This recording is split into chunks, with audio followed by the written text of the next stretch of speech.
to the place in the middle of the sun. And we'll sing this song, sing it one by one. Hey, Love Tribe. What's going on, guys? Thanks for tuning in. We got another great show for you today. But before we launch in, we have some really exciting news about something that we're launching actually this episode. And that is our Love Tribe membership program. You guys are the Love Tribe. Now you can become a Love Tribe member. And we're launching the program to be able to give you extra content, bonus episodes, one complete new episode per month, and the ability to listen to our shows ad-free. We love our sponsors, but we're going to have an ad-free feed, and we're doing it all to work towards becoming more of a listener-supported show and continue to give you guys even more amazing relationship advice content. And this membership program is going to allow us to do that and give you guys access to it. Yeah, the membership program is going to have 3 tiers. The first tier starts at $2. And the reason why we're doing this one is because we had a lot of you guys reach out to us asking us, how can you support the show? How can I support the show?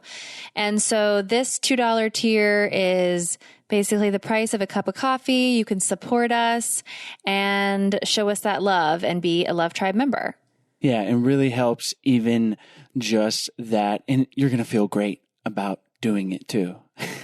So our second tier is our Love Tribe Insider membership, where for just $7 a month, you'll get access to a completely ad-free show for every episode through a private members-only feed, where each show will include a bonus round of questions plus a roundup question on the topic of that show with our guests.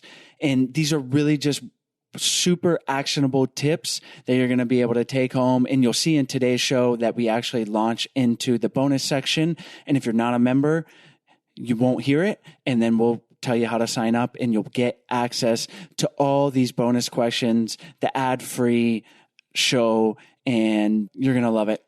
And if you really want to up your relationship skills, you can become a Love Tribe Insider Plus. And for just $10 a month, you gain access to the ad-free shows, the bonus questions, everything I just mentioned, plus one additional bonus episode of great relationship content per month. And insiders will be able to recommend and vote on the topics for these completely new bonus episodes. So normally we give you 4 episodes a month. Insiders will get a 5th episode as a member of this tier. And it's super easy to sign up directly on your phone and pay with just the touch of a button. So check out the link in the podcast description and you can sign up now, or you can visit our website, idopodcast.com/subscribe. And sign up there, and you'll get simple instructions for accessing the members-only feed wherever you're already listening to this podcast. It's super easy to get access to this, to pay, and you'll just get these bonus episodes, the bonus content, the ad-free shows. You won't have to skip forward, all really with just the touch of a button. And of course, you can cancel your membership anytime if you're not loving the benefits.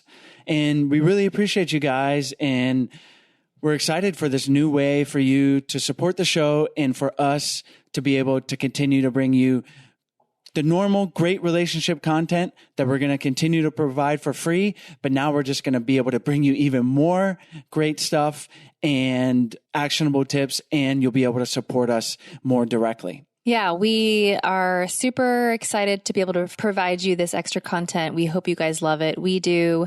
And so, yeah, now on to today's interview. We have back Robert Taibbi. And Robert has 45 years of experience. He's written 11 books, over 300 articles, and has a private practice in Charlottesville, Virginia. And in today's episode, we talk about why it is okay to rock the boat in the relationship. Yeah, a lot of people think you want to not rock the boat. Just keep it Smooth calm and steady. sailing. And the reality is things will build up and you'll be in stormy seas, to continue with our metaphor here. And a lot of great stuff on how to productively rock the boat. Obviously, we don't want to get into shouting matches, and there's a way to do it and a way not to do it. So Robert, I mean, he only has 45 years of experience. Only. Yeah. So he has a few great insights for us. And you'll hear at the end of the show, towards the end, we launch into the bonus content, which if you're listening to this and you're not a member, it'll just end. And if you want to gain access to that, check out the links in the description and you'll have access to Robert's answers and all of the other great stuff we mentioned. We hope you guys enjoy today's episode. Today's show is brought to you by our online course, Spark My Relationship. Create more passion, improve your communication, and build a stronger, more intimate connection with your partner in less than 90 days. We've collaborated with 15 therapists and psychologists to bring you the strategies marriage therapists teach their clients. To unlock a special offer only for I Do Podcast listeners, visit sparkmyrelationship.com/unlock. That's sparkmyrelationship.com/unlock.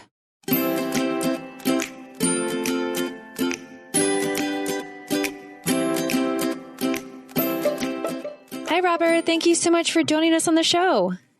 I'm happy to be here. Thank you. Today, we're going to talk about why it's not always the best idea to not rock the boat. Maybe a preconceived notion from a lot of couples, I know maybe myself in the past, is that we don't want to stir the pot and maybe just kind of don't bring something up that's bothering us or address the issue. And a lot of times that's not the best way forward. So let's jump in and have you tell us and our listeners why it's not a good idea to be walking on eggshells and how we can prevent that and navigate these situations. Sure. Yeah, what sparked the idea of writing this that article is the fact I see a lot of couples where, and again, it varies from couple to couple, but some couples are, having tense times, particularly now during the pandemic. People are kind of cooped up. People are getting on each other's nerves. People start walking on eggshells. They don't want to be, they're trying to not make waves, not bringing up topics that normally they would bring up. But even in normal times, people often tend to do that. When things start to get tense, you don't want to make it worse. And I have a couple of reactions to that. And what I notice is there's a couple of things that happen when you do this. One is, yes, you don't want to make things worse by going to the other side, which is arguing all the time, not controlling your emotions, and having blowout arguments. That's not productive. That's hurtful. That wounds each other. You don't want to do that. But the danger here is what you just mentioned is you walk on eggshells and you don't talk about things because you're afraid it's going to turn into an argument and it's going to make things worse. There's a couple of problems with doing that. One is that for couples who tend not to argue or couples who tend not to tackle problems directly and sweep them under the rug, what happens in terms of the relationship is that you tend to now use distance to avoid conflict.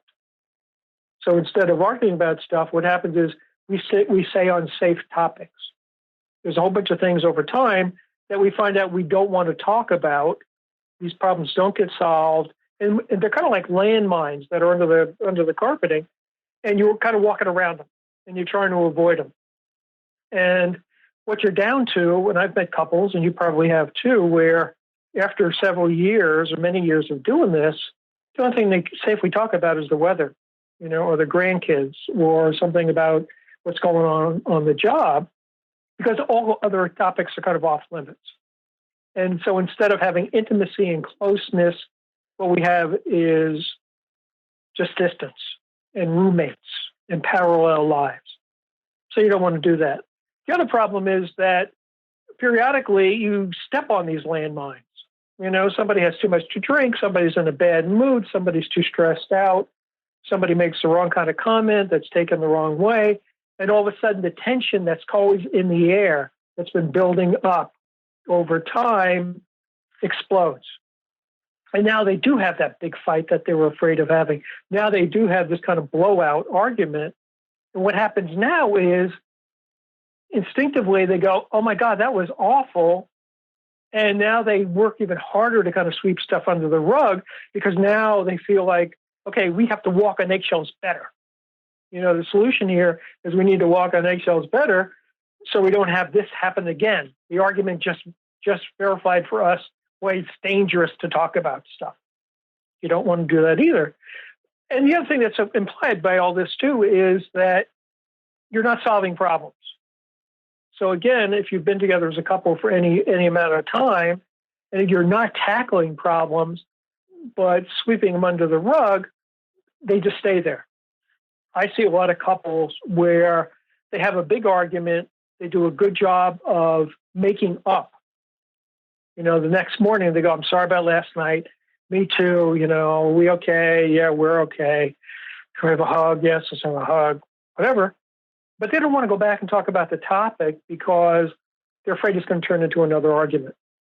And so now it kind of collects and it gets pushed to the side. And again, now we're back to the landmines, and now we're back to all that kind of walk on an eggshell stuff. And finally, and this isn't true for all couples, but for a lot of couples that I see, particularly when I'm doing therapy, and particularly if they're struggling, they're in some kind of crisis state where they really feel like they're struggling as a couple, that what's often underneath the arguments they're having, what's often underneath the problems that they're struggling with, it could be about chores, it could be about kids, it could be about sex, it could be about money. But oftentimes what's part of this is what I talk to them about is individuation. What's happening here is, are there problems about sex and money and kids? Yeah, but there's a bigger problem. There's a bigger issue going on. There's a bigger dynamic. And oftentimes, again, for couples that have been married 5, 6, 7, or 8 years or longer, what's happening is one, and usually both people are at a point where the life that they've built as a couple over the last 5, 6, 7 years doesn't quite fit anymore. This is where people start to feel like my life doesn't fit me anymore. This box of routines and rules that we've created over the last years don't represent who I am. And there's too much of me that's getting left out of my life. There's too much of me that's been compromised away. There's too much of my everyday life that feels watered down. And there's parts of me that have been left on the side of the road. And what they're saying is, I need to reclaim this. This is where people now start pushing for things. This is where they do start talking about how the chores are not fair. Or this is where they start talking about being fed up with dirty dishes in the sink all the time. It's about dirty dishes, but it's not. It's about having a voice. It's about feeling powerful. It's about not continuing to do what we're doing. And this is an honest struggle. When you look at research on couples, and the 7-year itch is a real thing. When you look at couples, particularly in the United States, the average length of marriage before people get divorced is 7.5 years. Why? One theory is, and what the research kind of bears out, is that when you first get married, you need something psychologically. There's something on top of your list. You need to get away from your parents. You need stability. You need to have a child. You need to have somebody to take care of you. You need to feel needed. At that particular point in your life, there's something that you need. And what essentially happens when you begin to date, when you first fall in love, is you're cutting a deal. I'm going to give you your one thing. You're going to give me my one thing. Again, this isn't conscious. This isn't talked about so openly, but essentially that's what brings you together. That's what this sorting out process of dating is all about. And now what happens for couples is they hook up and now they get married, or they live together and they spend a year working out patterns. Who's going to take out the trash, and how often is my mother going to come over for dinner, and who's going to initiate sex, and how are we going to spend our weekends? You need to do this have some kind of routine in your life. You need to do this to have some sanity. What happens for a lot of couples is 5, 6, 7 years down the road, again, they've built this box of a life, and a lot of it is going on autopilot. And one or both of the people start to feel like this isn't working. And now what's happened is whatever you needed at year one to get away from your parents or stability or have somebody take care of you or have a child, whatever that is, that's done. The other guy did a great job of filling in that need. But now you're stuck in this box. And the problem is now I'm a different person than I was 6, 7, 8 years ago. And this is where, again, a lot of couples begin to fight. And this is where a lot of couples now get divorced. Or this is where a lot of couples don't fight, but it's that sweeping things under the rug again. What they do instead is they distract. They're going to have another child. They go to 27 soccer games a week. They get 6 dogs and they start a kennel. Somebody takes a job, one state away, and they're coming home on Fridays and they're throwing themselves into their careers. The problem here is, again, how do we upgrade the contract to fit who we are? How do we step up and let the other person know who am I now? What do I need in my life? And how do we not just kind of throw away the box that we're living in, but how do we reshape it? How do we change it? How do we make it represent who we are?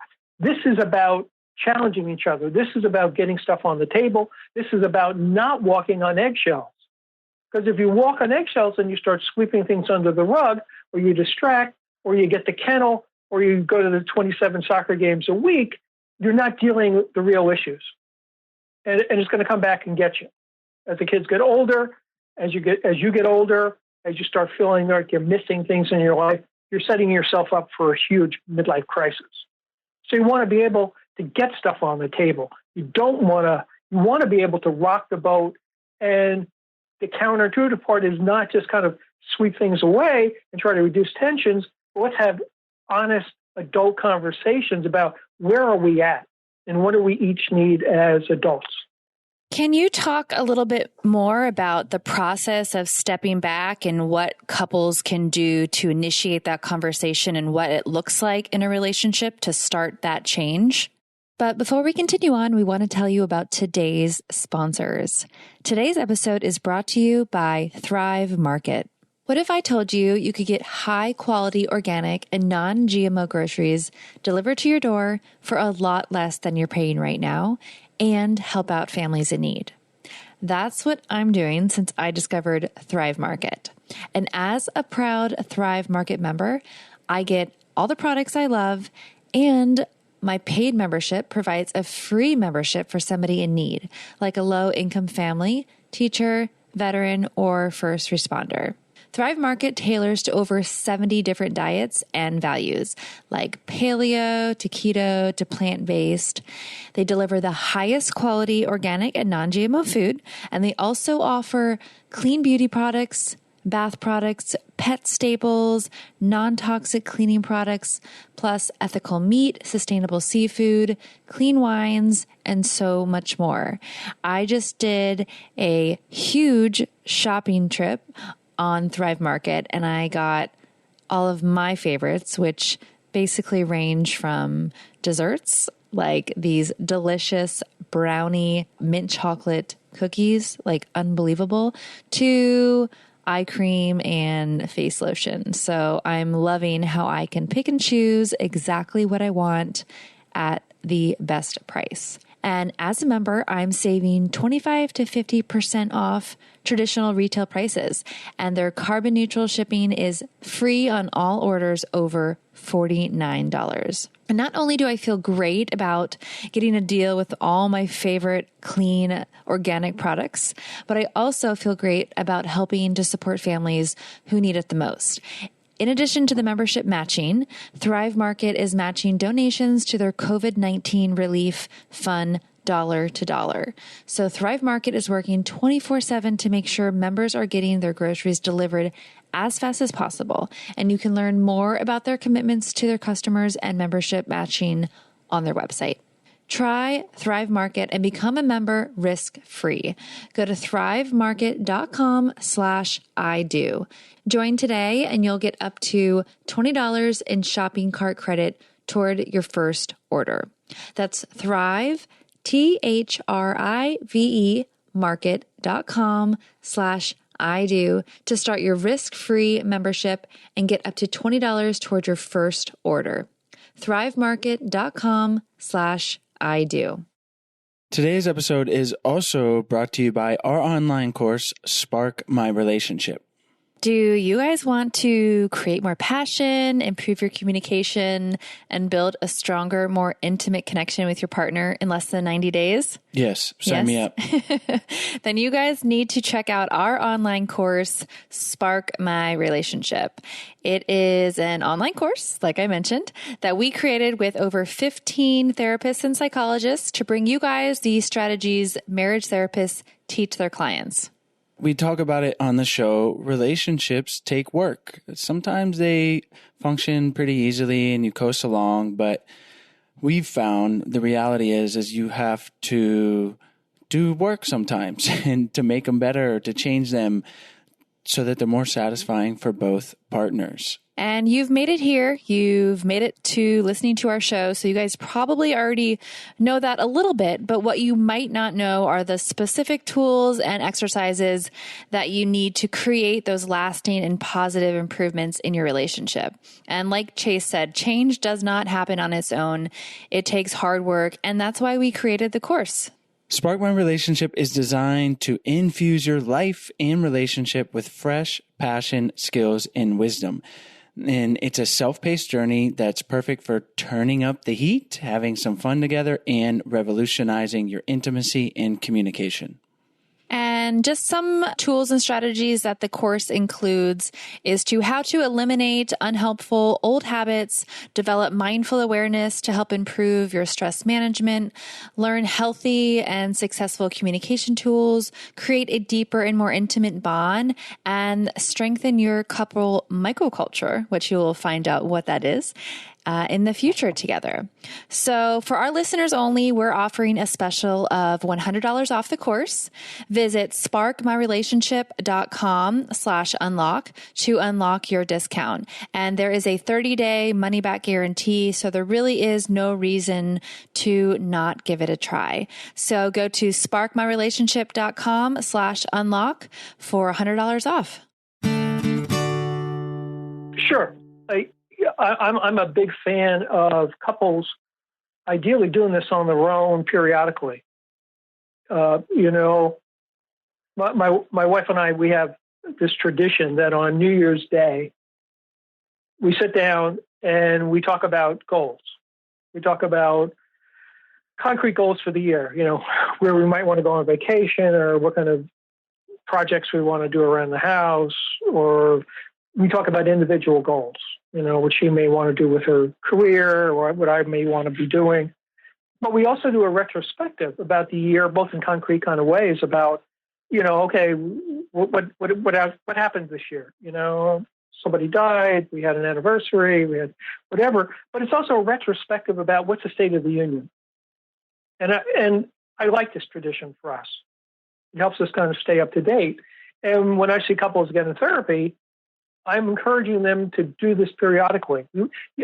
Again, you can do the formal State of the Union address, where you both, sit down and kind of let's take stock of where we are. But you also do it in terms of just being honest in your daily lives. So when things do start to go off course, when you've had not just a bad night, but a couple of weeks of just a lot of tension and everybody walking on eggshells, this is like the emperor's new clothes. This is where somebody's got to speak up and say, we have a problem, and we need to be able to talk about it, or we need to figure out what's going on between us, because I feel like we're drifting apart, or we're moving into parallel lives, or I find out we're not spending as much time together as we used to, and consciously tackle it. Again, it's the same idea. You want to step up and do stuff. But if you can do this both formally on a regular basis, but also in your daily lives, kind of take the pulse of the relationship and pay attention to it, I think that's really healthy. I want to talk more about checking in and communicating and rocking the boat, but I also have a question about maybe when it's appropriate to not rock the boat, in the sense that I find that sometimes I have something that's bothering me, and rather than sitting with it, I feel like I want to share it. And that's always not the most productive thing. So how can I think about that? Yeah. My simple outlook on a lot of this is the complementarity you see in relationships, or I see a lot in relationships, is you have one person who tends to be more spontaneous and more initiated. They're the person who tends to, if something's bothering them, they want to talk about it now. Can we talk about this? It's 11 o'clock at night on a Tuesday, but they want to talk about whatever's bothering them or whatever's on their mind. And often they're the partner who's initiating stuff more. Things bother them and they bring it up, and they bring up problems, and they bring up concerns, and they do whatever. The other person, and again, not always, but oftentimes the other person tends to be more what I call the ponderer. They don't do well thinking on their feet. You start to have a conversation at 11 o'clock on a Tuesday night, and it's not going to go well because they're already tired and they're going to be stumbling around and they don't think well on their feet. And these kind of folks oftentimes need time to ponder. They need a heads up. They need to, let's schedule a meeting to talk about our budget rather than trying to talk to me about it on Tuesday night. To answer your question, if you tend to be the first kind of person where you're more spontaneous, where you need to kind of get stuff out quickly, this is about, two parts is, it's about emotional regulation. If you're upset about something, you want to be able to use your emotions as information. If you're annoyed, if you're irritable, does it say something about you that you're just kind of tired and stressed and cranky? And this is where people like John Gottman would say, this is where you broadcast your emotions. You go, sorry, I've been snapping at you, but, I'm just kind of tired and irritable and worried about this from work. And it's not about you. It's about me. And I just need to be left alone. If it is about the other person, then it's about how do I regulate my emotions and not just kind of spray them around the room and get angry and pick a fight. But again, I calm myself down, but I don't bite my tongue now and sweep it under the rug. What I do now is I want to use those emotions as information. So if I'm annoyed about something, my first question is, okay, is this me and an isolated event? Like, yeah, I'm just in a bad mood and I'm sensitive to the dishes being on the counter, but normally it wouldn't bother me. Or no, this is part of a bigger pattern. This has been going on for a while and I'm really starting to get fed up. If it's the second, you want to do something with it. And again, this is where you want to have a kind of sane, kind of adult kind of conversation about, we need to talk about the kitchen, or we need to talk about cleaning the dishes, or we need to talk about chores, or whatever it is, and come up with a solution. And again, if the other person tends not to think well on their feet, give them a heads up about it. Go, hey, sometime this weekend, I like to sit down for a half hour and talk about how we're dividing up chores. So the person kind of has a heads up and they can begin to think about it and not have to make it up as they go along. That makes sense. And I just want to clarify or really drill down on, is there ever a situation where it's like, just keep it to yourself? To me, it's, I want to examine why I'm feeling that way, but then most times communicate it. But sometimes I feel like that doesn't always go smoothly. So if there's ever a situation where something's bothering a partner, how should someone think about that if they feel like they're the ones that there's always, quote, like something wrong or something that they're trying to communicate, and they say, well, I'm just communicating it and this is how it makes me feel. Is it sometimes maybe better to just keep it to yourself?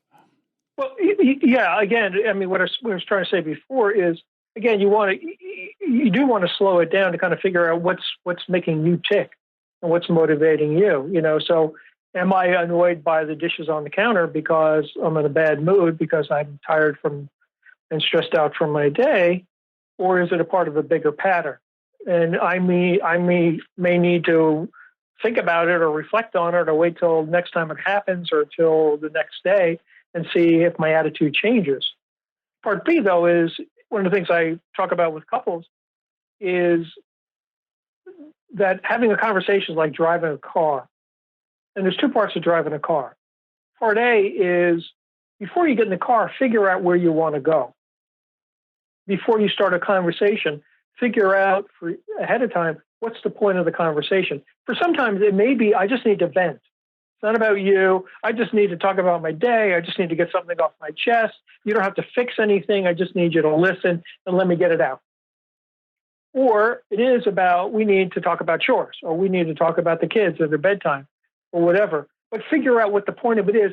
And the reason for that is to help you stay on track, not just complain. Because I think what you're suggesting is, and I've met couples where they just kind of complain and complain and complain, but they never quite turn the corner about what's the moral of the story of this? What do we need to fix? What has to change? How do we come up with a solution? And then the other person just kind of writes them off because the car never starts to go down the road. All we're doing is kind of just sitting in the driveway running the engine all the time. They start to tune them out. So part A is you want to be able to figure that out. And then you want to say, we need to come up with a plan, or we need to talk about the kids' bedtime or whatever it is. So the topic sentence that you learned about in high school, when you do an essay. Part B is you got to keep the car on the road. And that's what we were talking about earlier, where for a lot of couples, as soon as the conversation gets emotional, the conversation is going off the road, and what happens when people get emotional is they get tunnel vision.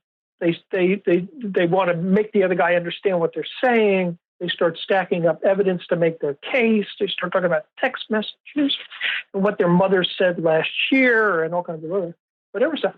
And things get heated up. The car's off the road. You got to stop the car. All you're doing is spinning your wheels in the mud. That's about responsibility. That's about self-regulation. That's about putting the brakes on it so you don't start to cause damage. But again, to answer your question, if it's a real problem, if it's part of a larger pattern, and it is, even if it's a problem for you, if the other guy can do something to help you with your problem, you say that. I realize I'm the one who's fussy about stuff on the counter. I'm a little OCD about it. I own that, but I would really appreciate it, if you could not leave stuff here. And the person goes, okay, I really couldn't care less, but sure, I will do this because I know it bothers you and I care about you. Not because you're making me, not because, you're the boss and I'm feeling bullied, but because I'm trying to be considerate for things that bother me. So after couples step back and they evaluate what's going on in the relationship, or they talk about that state of the union, what can they do next to proceed, I guess, more productively in their relationship? Well, again, hopefully what comes out of the conversation is concrete, and the key word here is concrete, goals and behaviors that they need to change. So it's not, again, what we're just saying, it's not just, you don't want to talk vaguely and you just don't want to complain. But you want to turn that corner and go, okay, what's the moral of the story here? We're both not happy with X, or we don't have as much time together or as much intimacy as we'd like. Or it seems like we're on different pages around the kids about X, Y, Z. Or we need to talk seriously because I want to quit my job and go back to school, and we have to figure out a way if we can do that. Whatever it is, you want to now put that into some kind of a plan. You want to put that into some kind of concrete goals. And so can we sit down and come up with that? Can we now talk about, getting the kids involved in chores? Or can we talk about going to see, do some counseling to help us figure out how to best manage the kids? Whatever it is, you want to operationalize it. You want to come up with a concrete plan. You want to have a couple of steps. You want to kind of figure out what do we need to do to move forward. Because I've done it, you've done it, everybody does it, is you kind of talk about stuff and then you never get traction. And you never get momentum, oftentimes because your goals are too vague, or you make assumptions, or you're not clear and motivated enough to know what to do next. And so part of it is being able to map that out. Well, Robert, thank you for really showing us why we should not avoid rocking the boat. I think it's a common thing that people think about, and you end up walking on eggshells, and it's just not a good situation to be in. So you've given us some great tools to rock that boat and have a better outcome. Are there any things that you want to emphasize, or maybe that we skipped over when it comes to bringing up these conversations? If you want to hear Robert's answer to this question, as well as our bonus round of actionable relationship advice questions, you're going to have to become a Love Tribe member. So sign up by checking out the links in the show notes or on our website at idopodcast.com/subscribe. Hey, Love Tribe. We hope you guys enjoyed today's episode. As always, all the important links are on the show notes page on our website at idopodcast.com. And while you're over there, we hope you check out our 14-day Happy Couple Challenge, as well as all the free resources we have on our website. And thanks so much for listening, and we'll see you next week.